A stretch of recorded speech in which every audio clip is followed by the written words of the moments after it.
Praise the Lord, Atlanta West. So excited to be here with you for another devotion. Let me ask you a question today. Have you ever blamed someone for something and realized that it was your own fault? I'm ashamed to admit it, but I've done this. Oftentimes, if I lose my keys or can't find my shoes or can't find the tie, I often will say, hey, babe, talk to my wife and say, hey, have you seen this? Where did you put this? And try to take the blame off myself. But many times it is my fault, and I'm a little bit ashamed to admit it, but it does happen. We've all kind of done this, right? I remember someone once said, how am I going to get this big old foot into this little old mouth? We've all put our foot in our mouth, right?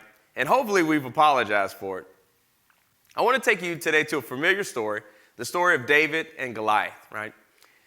So David's three older brothers, Eliab, Abinadab, and Shammah, went to war. David had stayed back to tend to his father's sheep. Now one day Jesse sends David to take food to his brothers and to check on them. While he was there, he hears Goliath taunting the army of Israel. So David speaks up. 1 Samuel 17, verse number 26 says, "For who is this uncircumcised Philistine that he should defy the armies of the living God?" And after David said this, Eliab, his eldest brother, was angry at David. In verse 28, he says, "Why did you come down here? And with whom have you left those few sheep in the wilderness? I know your pride and the insolence of your heart, for you have come down to see the battle." Eliab was questioning David's motives here. I mean, I get it. It's his baby brother. He's coming, into town here and to this war zone, and he's, showing all this courage that no one else in the army of Israel has shown. And so he just speaks out of anger and disrespectful to his brother.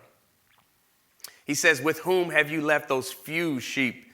It's like saying little, like before anything, like, "Hey, I like your little hat," or "Hey, that's some nice little shoes," or "I like your little haircut." It's just kind of disrespectful to put that before anything. But back to the story, if it were me, I would feel so disrespected that I'd be ready to fight my brother, and argue and for showing me such disrespect. David says, "What have I done?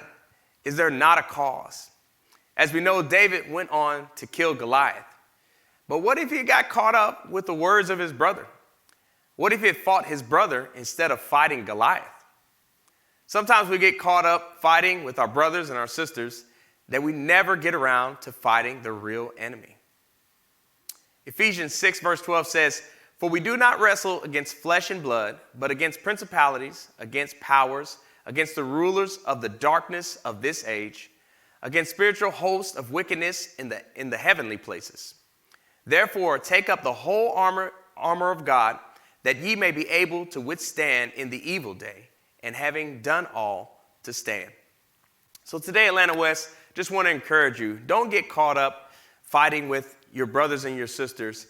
And even though sometimes we put our foot in our mouth and we say things out of hurt or out of anger, know that our brothers and our sisters are not the enemy. The enemy of our soul is the devil, is Satan. And we need to fight in the spiritual battle. Take up the whole armor of God so we can fight against the enemy together. God bless, Atlanta West.